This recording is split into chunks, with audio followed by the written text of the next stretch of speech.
Okay, can you hear me? Yeah. Okay, so I'm Ryo Hirai. I'm a postdoc at Monash, and unfortunately, I'm one of the few people here that don't use Phantom, but I do some hydro simulations, and I think I was using the wrong tool for this simulation. I think Phantom is much more appropriate for this, so I'm just trying to excite you, and then someone might take this over to follow up with Phantom. So I work on massive stars. Massive stars are cool. They explode as core collapse supernovae. They create neutron stars and black holes. They create heavy elements that you need in the universe that consist our bodies and things. And what we know about massive stars is Mike showed a similar plot earlier this week, but massive stars have a very high multiplicity fraction. So this is a plot showing the multiplicity fraction or the binary fraction of different mass stars. As you go to the massive star end, you have a very high, or almost 100% multiplicity. And I have been working on trying to figure out the evolution of massive binaries and triples and things like that. Australia as a country has been supporting my work by spreading the same propaganda with this flag, because this flag consists of a massive binary, a form of massive binary, and a triple. And if you just count the number of stars you have in here, you have 1, 2, 3, 4, 5, 6, and you have 5 astronomical stars here. So 6 out of 5 stars. Sorry, my Facebook is. Yep. So 6 out of 5 stars. Sorry. Yeah. So yeah, are massive stars in this flag. So it's kind of it's nice to be supported by the country, and it has some weird star as well. So massive stars are in binaries, and these massive stars are the progenitors of explosions or supernova explosions, which means that when you see a supernova, you expect there to be a companion right next to it. Most of the time. So this is some population synthesis study just predicting the number of companions to core collapse supernovae or a specific type of core collapse supernovae. And you see like roughly about 70% of these supernovae should be happening with a companion right next to it. And actually this has been confirmed by various observations where if you just look at the supernova long enough, you see a star in the aftermath, which means that there was a companion right next to the supernova. Now, when a supernova happens, the progenitor or the exploding star gives birth to a neutron star, and the neutron star is often found with a very fast propagation motion. And this is called a neutron star kick or a natal kick. And these kicks can be very fast. The observationally inferred velocities are something like a few hundred kilometers per second to even 1,000 kilometers per second. So the natural question is, well, you have this newborn neutron star being shooting around the universe, but there's many times there's a companion right next to it. So what happens if the supernova, well, the newborn neutron star just gets kicked into the star? So this was just simply a question, and we decided to do some hydro simulations with it. And as I said, I don't really use Phantom, so I have my own hydro code, which is a grid code named called Hormone, which is named after my favorite rock band. I'm wearing my band t-shirt here, but so it's a 3D MHD code. I don't really use magnetic fields much in my simulations, but nevertheless. And some of these features have been actually imported into Phantom now. So if you're interested, take a look at these papers. Mike has kindly translated my subroutines into Phantom variables. So now it's applicable. You can use it for any application you want. Anyway, so we did these hydro simulations of a collision between a neutron star and the companion. So you see the companion star here. This is the newborn neutron star with the white dot. And we did it for various different configurations. So you can think of different binaries. The companion mass can be different. The orbital separation can be different. The kick velocity can be different, and the kick direction can be different. There's all these things that you can vary, but overall, doing a couple of simulations, we saw roughly 2 or 3 different outcomes. So one which was expected is an immediate merger. So as soon as you shoot the neutron star into the star, the dynamical friction causes the neutron star to decelerate significantly, and in the end, it falls to the middle and merges into a single object, which is called a Thorne disco object because you have a neutron star in the middle, with, enveloped by this very dilute hydrogen envelope. The other case was that the neutron star actually penetrates the star. So it gets decelerated a bit, but it's not enough to stop it completely. So it can actually penetrate. And as it penetrates, it takes away some mass with it, along with some angular momentum. And you can see the star being pushed away as well. In a way, I think this simulation is very similar to many of the simulations that people are doing here. So, you know, like these movies kind of look like stellar flybys, except it's a collision with a star and not the disk around the star. It's somewhat similar to, well, it's very similar to a tidal disruption event. The only difference is that the compact object isn't a million solar mass supermassive black hole, but it's 1 solar mass neutron star. It's also kind of similar to a common envelope. As you see, it's similar to the movies that Miguel and Mike has been showing, but the difference is the companion, in most cases, should be a main sequence star, which is very different from a fluffy red giant. So it has overlapping, features with all the simulations that I've been doing, that you have been doing, but it also has its own. It's also kind of unique as well. So let's just look into the results a bit more in detail. So here I'm just plotting the relative velocity between the two stars as a function of the distance between them. Now, in this plot, I'm just showing all the models with an initial separation, with the same initial separation, just changing the direction of the kick. And because you have the orbital velocity as well, even if you kick the neutron star with the same velocity, you sort of have a different relative velocity because you have to subtract the orbital velocity. But in any case, so you can see as you shoot the neutron star towards the companion, it goes in, and then for example, in this blue one, it goes in, it gets significantly decelerated, and then it never comes out of the stellar surface, so it just immediately merges. But in some cases, like this orange one, or this purple one, or the yellow one, it goes in, it gets decelerated a bit, but then it comes out of the surface again.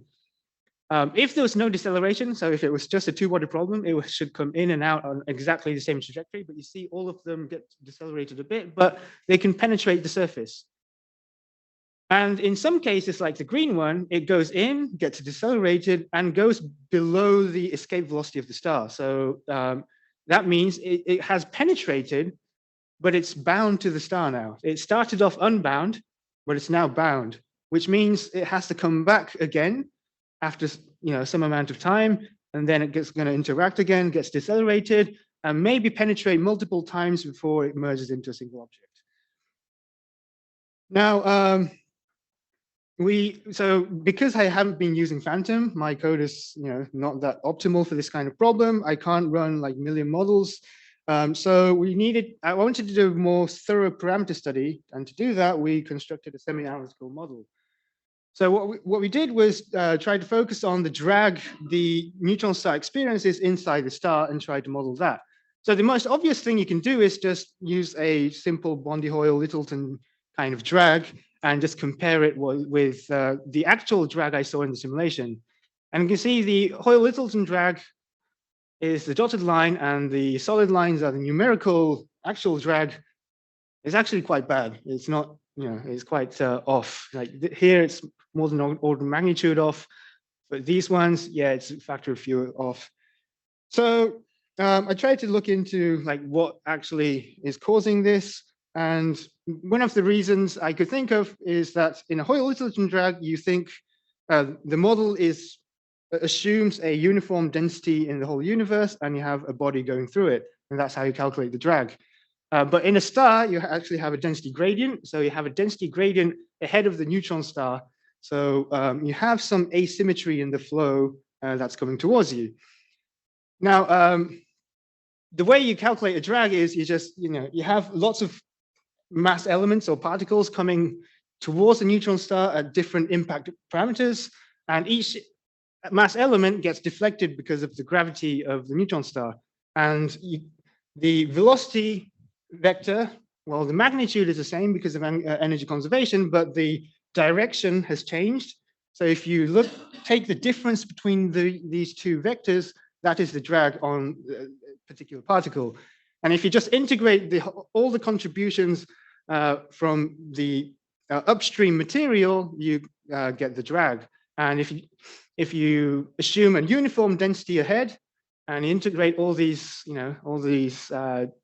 drag components, you get something very similar to the Hoyle-Littleton drag.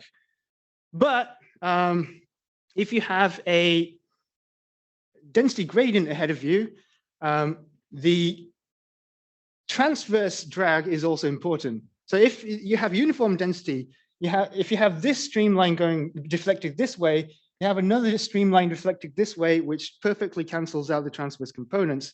But if you have a density gradient, this doesn't happen. You have this way is being accelerated more than that way. Well, you have more mass being deflected another way. So that's why you get this transverse component.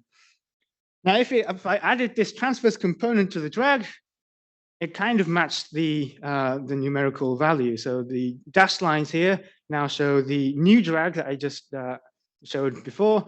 And you can see the magnitude sort of matches the simulations quite well. And also, if you plot the direction of the drag, so this, the neutron star is going upwards in this plot. And if it's a perfect Hoyle-Littleton drag, the drag should be going down, but you see it's sort of slanted towards the denser part of the star. And these dashed lines are an analytical model, solid lines are a numerical model, and they kind of align quite well.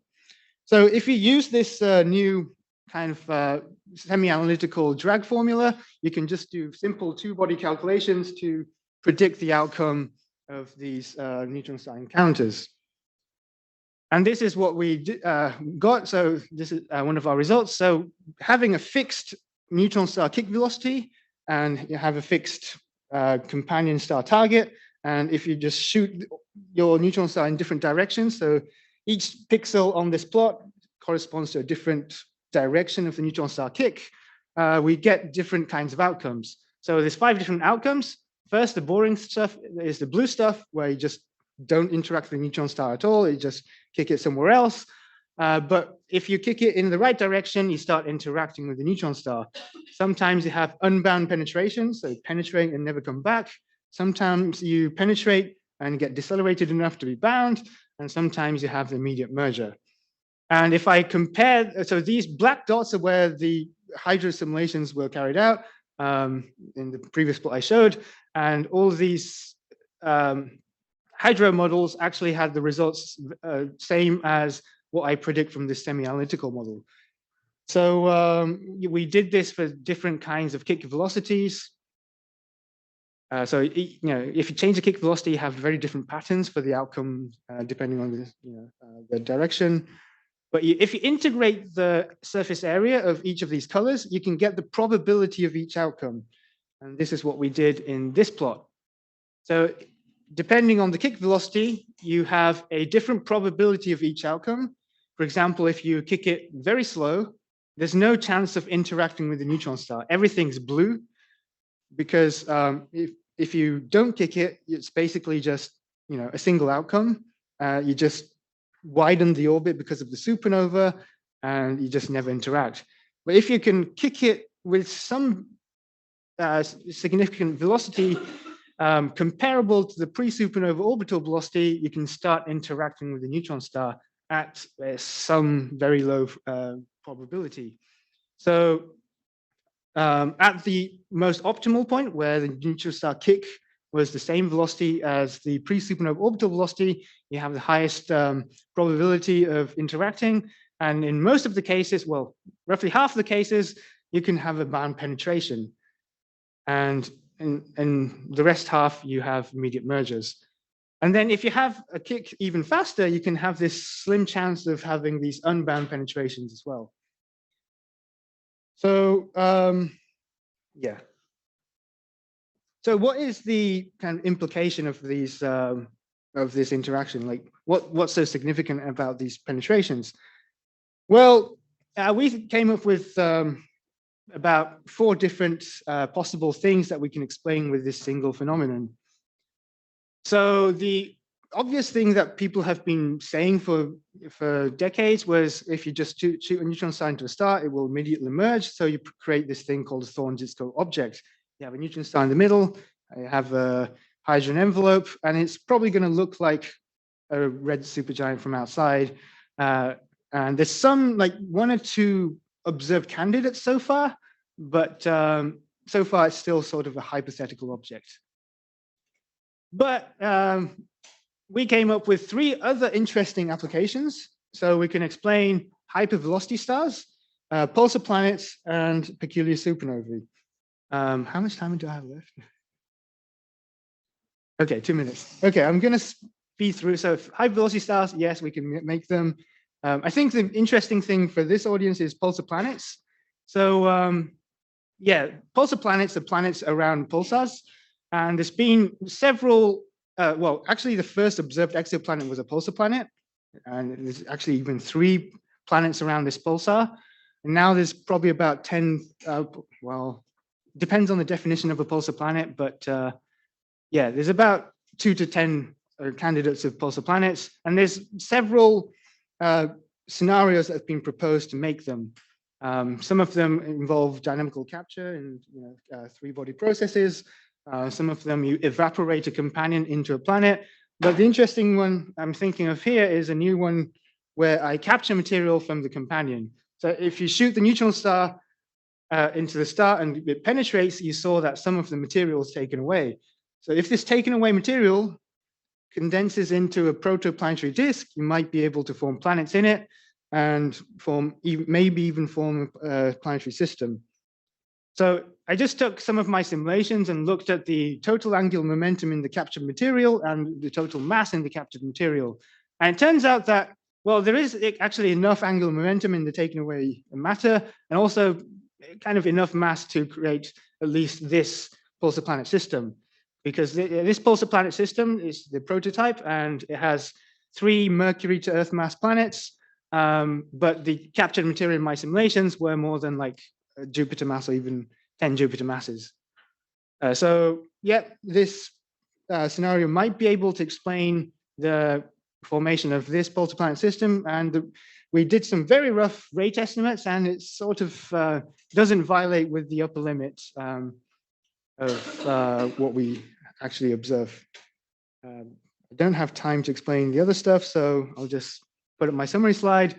Yeah, we've done some simulations to shoot neutron stars into companions, and we found that there could be 4 different things that could be explained with this.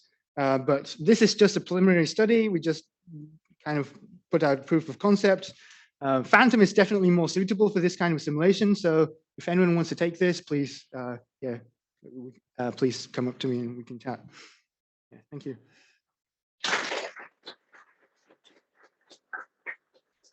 Thank you, Ryu. Questions?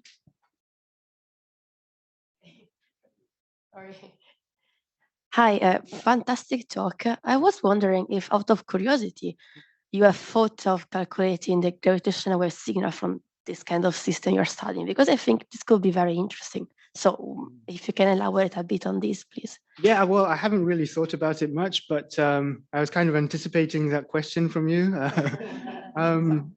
Yeah, so I think, yeah, it would be interesting because this happens like an hour after the supernova. So you first have the supernova gravitational wave signal, and then you might have some low frequency stuff. So if in the area where we have both like A LIGO or A plus or something and LISA, there might be an interesting combined signal. Yeah, I think it's something very interesting to investigate. So if you are interested, I mean, yeah, I will be happy to collaborate if you want. Oh yeah, please. Thanks very much for an awesome talk, Rio.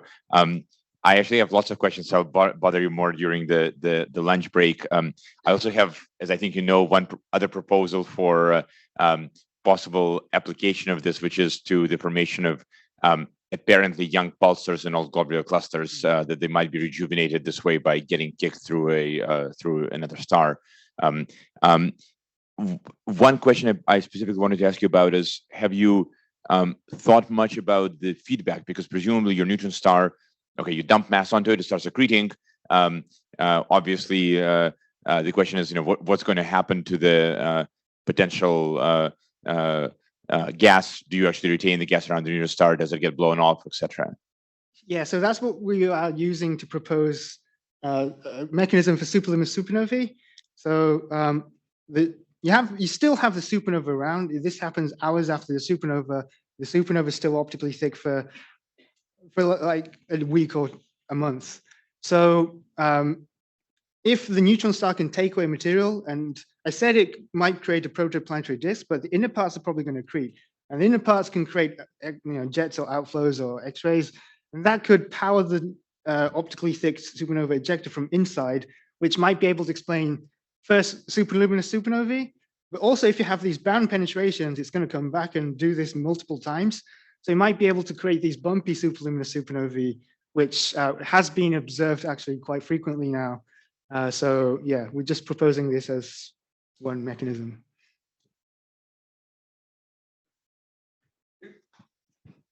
Thank you, Ryo. Let's thank all the speakers again.